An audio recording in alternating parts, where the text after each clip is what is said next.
Guys, it's me, Paco, and you're watching Bad Witch Books. Today we're going to be going over my June wrap-up. It is July already, so the year is halfway over. How are we already here? I don't know. But, other than that, we are going to be going over the books. So let me do a quick wrap-up of the month of, like, all the books I read. So we go to my trusty reading journal. So in June, I read a total of, did not count the number of books, 2, 3, 4, 14 books. Of those 14 books, 5 were audiobooks, 5 were ebooks, and 4 were physical. 1 was a 2-star, 4 were 3 stars, 4 were 4 stars, and I had 2 5-star reads this month, which is pretty good. The average amount of pages I read was 5,238 pages, and the amount of hours I listened to audiobooks was 80 hours and 62 minutes. So we're going to get into the books. So I'm going to start with the books I don't own, as I always start. So the first book I read that I do not own was Beautifully Built by T.H. Compton. This was a romance. I read this like the 1st of June.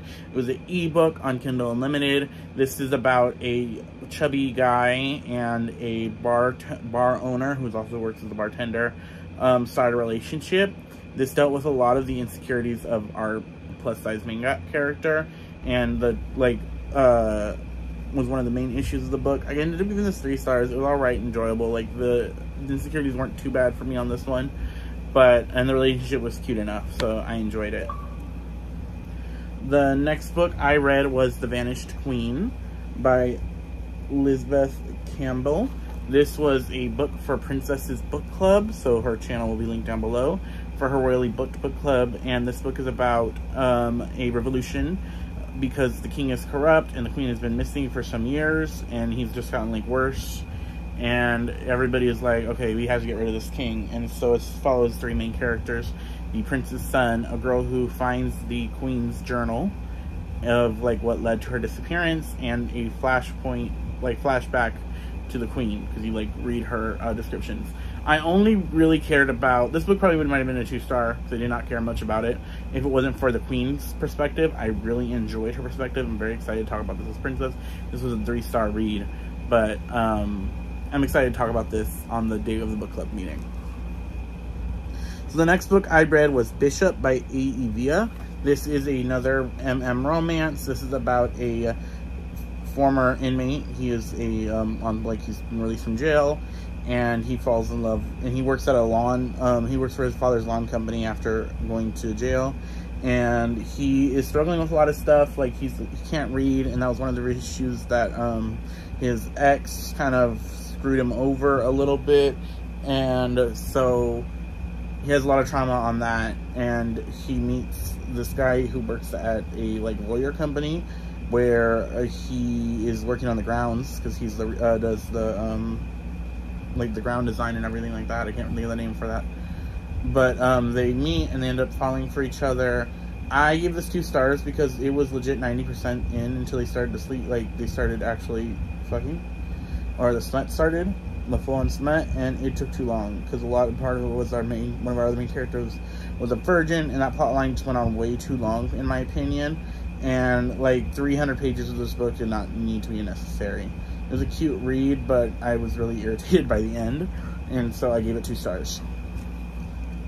The next book I don't own that I read was Isle of the Gods by Amie Kaufman. I read this for the Enchanted, not mine book club, the fuck. I read this for the book club I go to. It's Okay to Read YA. It's a book club here in town.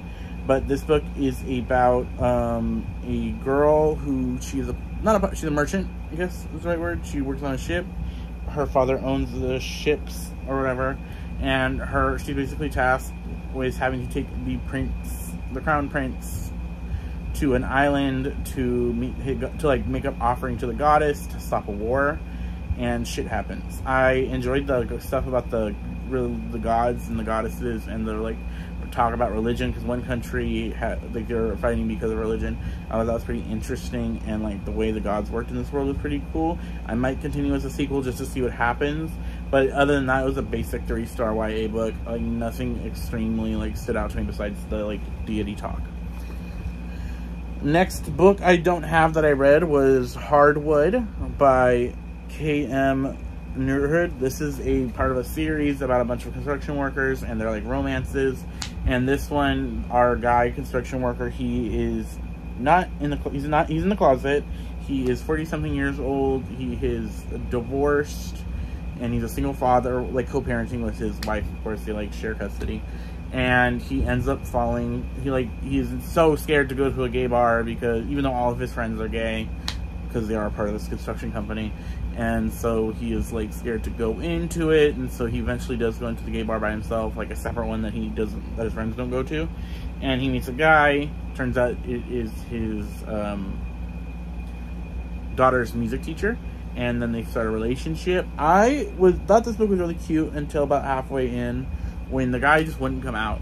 And I get it, come out when you're comfortable to come out, don't come out for anybody. But the reasoning that they were giving this 40-year-old man to not come out was really irritating. When he kept saying, like, I know everybody in my life is going to accept me. And like, he would send messages like to his wife, because him and his ex-wife, they were still really good friends. He wouldn't press send. And it was just so like, you are a grown man, like, stop with this. It was just really irritating, and it was like being really affecting the other main character, because they'd be like in the middle of the date, so they had to pretend they weren't dating. And it was just really like, okay, like this relationship got really irritating. So it would have been a 3, but it's down to a 2. Okay, the last 2 books I read that I don't have. The first one I don't give star ratings to. The first one was Marvel's Voices Pride, and I really enjoyed this. I love all the short stories. It's an anthology of a bunch of Pride stories. This is the 2023 edition. I've read the other 2, the 2022 and 2020. I think it was the 2021, 2022, and now 2023, I believe, is when it started. But I've enjoyed these. I think I really like the Black Cat story and the X-Men story, of course, because it's me, have stuck out in my head. And I know the X-Men story is going to lead into a Dark X-Men, so very excited for that. And then I also read, of course, the DC Pride for 2023, and I enjoyed this as well. Their stories were cute. I'm trying to think of one that stuck to my head. The Midnighter Apollo one, really, I liked that one a lot. That's the only one I can think of that stuck to my head. But I don't give these books ratings, because they're like really short anthologies. They're like one-page stories. Oh, I did enjoy the Harley Quinn, Poison Ivy, and Crush one. I thought that was really cute. But yeah, I would suggest checking these out, especially if you like short story Pride anthologies. It was really fun. Okay, now we can get to the books I own. Okay, this is in no particular order. So the last book of the month I read was The Severed Thread by Leslie Vedder.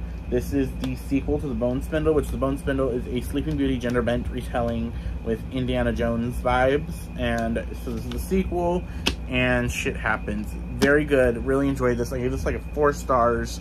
I love the witches of the book. I think the characters are fun. I'm excited for the last one that comes out next year.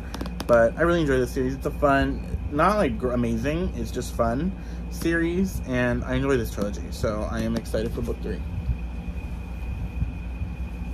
So the next book I read, well, not next book, but the next book I'm going to talk about is That Selfsame Metal by Brittany N Williams. This is about our main character. What is her name? Joan Sands. She works with the Shakespeare, because it takes place in London in the like whatever century that Shakespeare was around. But she works with her twin brother, James, and James is an actor. She works backstage because women can't act at the time. But she's like their blacksmith, because she works metals. And well, she's that because she has the power of the Orisha. She is connected to the Orisha of metals, so she can control metals and iron and make weapons and stuff like that. And so that's what she does. And one day the Fae start acting crazy, and like the Fae show up and start causing shit. So we have Orisha versus Fae, which is what sold me on the book. This book is very bisexual. This book has very bisexual energy.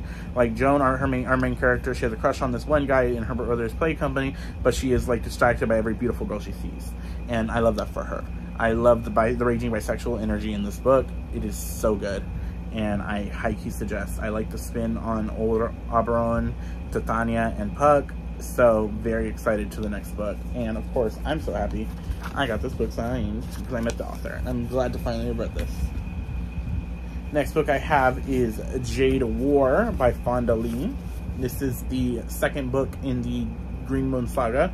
So this follows the No Peak clan, as they have, like, it's a time jump a little bit to a couple years, and this follows the No Peak clan as they try to make peace, kind of, and kind of go to a silent war with the Mountain clan, and it's very good. I enjoyed this. I'm enjoying Shay. I'm enjoying the other cousin. What's his name? My mind is blanking on his name. Aiden. I enjoy Shay and Aiden. I do like Henlo. I like all the family drama because I love me some family drama, and the gang action is really good. Like, Fonda Lee knows how to write a fight scene, and I'm very excited to finish the trilogy. This was 4 stars. The last book was 4 stars as well. My 4 stars have been my physical books. I did listen to those last two though. The next book was The Unbroken by C.L Clark. This was for my book club, for the Enchanted Forest book club. The discussion already happened, but if you do not know, I have a book club, and we meet every month in my Discord on voice chat. So we have the discussions, we discuss each of the books, and I try to pick BIPOC authors for my book club. That's what my main focus is. But this book is about 2 characters. The first is a soldier in this army of people that have been, like, conquered by the main kingdom, and they are soldiers in that army that are, like, taken as children. And then the other is the princess of this kingdom. And this book was alright. I enjoyed it, but it was really, I don't know if it was me trying to finish it in time, so I kind of, like, was having to like try to blaze through it. But I just was alright. Like, I didn't love it, so I'm a little disappointed in that. So it is a 3 stars. But, and one of the main characters was really irritating the hell out of me. Like, she was like, girl, if you don't just calm down and think about what you're saying and what you're doing, like, it was irritating. But it does have, like, political machinations. It does have revolutionary, and the action's pretty good. I don't know if I'm going to continue as a series. I might, but I have a bunch of other series that I need to... Sorry. I have another bunch of series I need to focus on, and so this one's not up there as my priority. Next book is The Iron Traitor by Julie Kagawa. This is the second book in the Iron Fae. It's forgotten. I forget what this set of the trilogy is called, but this is the second book in the second trilogy in this world, and this follows the characters right after the events of book 1. One of the characters goes missing, and so everybody has to go look for them. And so shit happens in this book, and I enjoyed it. I do like how quickly I can get through these audiobooks. This was like the last audiobook I read of the month, and I really enjoyed it. That ending, I am very excited to read the next book. This is 3.5. I am very excited to read the next book and finish the second trilogy out so I can start the next trilogy. But yes, I love this. Okay, the next book I have here was one of my 2 5-star reads. The next book will be shown in a minute. But it is Her Majesty's Royal Coven by Juno Dawson. This follows a group of witches who have, like, a civil war of witches has just ended. They are, like, still healing from it. They are, like, getting the last of the enemies of, it was like a bunch of witches that thought they were better than humans, and they're like, why are we in charge? So a civil war just happened, and so kind of people are healing. A lot of people have left the main coven because this world has a coven that works with the government. But so they are still healing from that, and a young witch warlock shows up, and they are more powerful than they should be, because in this world warlocks are not as strong as witches, and people are thinking that it is this prophesized, like, for the unsullied child, I think is what the prophecy says. But so they are worried about that, especially the leader of Her Majesty's Royal Coven, and so she gets her friends to get involved that have left the coven for various reasons, and things happen. And this is really good. I really enjoyed this. I said 5 stars. I love the witches in this book and how the magic worked. I liked how there was like different classifications of witches. I thought that was fun. The way the Coven system worked was pretty interesting, and the way that I love the way that this book talked about I forget the word. My mind is completely blanking. But how it talked about how, yes, there's women's struggle, but there's also, like, the woman of color struggle. There's also the queer woman struggle, and how it's different. I cannot get the word. You guys are probably, if you know the word, screaming it at me. My mind is blanking, and it's irritating me. But I love that discussion here. Also, I love that this book said, fuck TERFs, because fuck TERFs. If you don't know, now you know. Fuck TERFs on this channel. But I really enjoyed this. It was just really great. I like the Spice Girls references, even though I'm not a really big Spice Girl head. I enjoyed this. That ending, though, Jen, I know you're watching. I know you read this book. That ending, though, I don't know if we ever actually talked about that ending, but that ending, though, I already have the second book, and I am mad I'm not reading it right now. But I'm excited for that second book. It's so pretty. I love this cover. The last book I have to talk about is another 5-star read, and that was Anthony and Santi Were Here by Joey Grazia Villa. This book hurt. This book made me laugh. This book made me sad. Johnny Grazia Villa, emotional damage. I should have known. Because I'm still not over 1,500 miles from the sun. So I should have known this book was going to hurt. I knew this book was going to hurt. This book hurt, and I'm not okay. But if you don't know what this book is about Anthony, who is a non-binary Chicano artist living in San Antonio. They are going to go to college in the fall. They've taken like a gap year to the chagrin of their parents. And so their parents are like, hey, yeah, we're going to fire you from our taqueria we own, because we want you to work on your art. We don't want you to get like too comfortable. We want you to go to college. And so they quit, and then they are replaced by Santiago, who Anthony is immediately like dropped to my knees. No, like immediately like infatuated with. And they end up falling for each other. I mean, if you couldn't tell from the cover, they end up following each other. And Anthony discovers that Santi is undocumented, and they go through that struggles that entails. I really enjoyed this book. I like the discussion on undocumentation. I like this discussion of just, I love that these books are gay and Mexican as fuck. I love these. I love it. The last 100 pages hurt so much. It hurt so much. Like, I was not okay after reading this book. I needed spiritual, mental, emotional healing. Maybe even some physical healing. But this book was so good. The quote that I didn't even know, because I had gotten it signed, and I didn't even know that I was going to love this line in the book. And then I opened this, because I didn't read this a copy, because I read another copy I had. But it says, through happiness and destruction, and that just was one of my favorite lines in the book. It's so good. It is so good. I want to reread it again, but not reread it. I want to read it for the first time again and be hurt again. But I keep saying but there's no reason for me. This book was just so good. Read it. If you haven't read it, read it. Read it. It's beautiful. And I also really loved the author's note in the beginning. I like how just everything about this book. Also, these books make me hungry. Because 1,500 Miles from the Sun also did too, because Johnny Grazia Villa talks about Mexican food, and it makes me freaking hungry. Okay, sorry, I needed to rant. I wasn't even gonna rant or rave, but those are all the books I read in June. What did you guys read? What were your faves? You know what my favorite 2 were.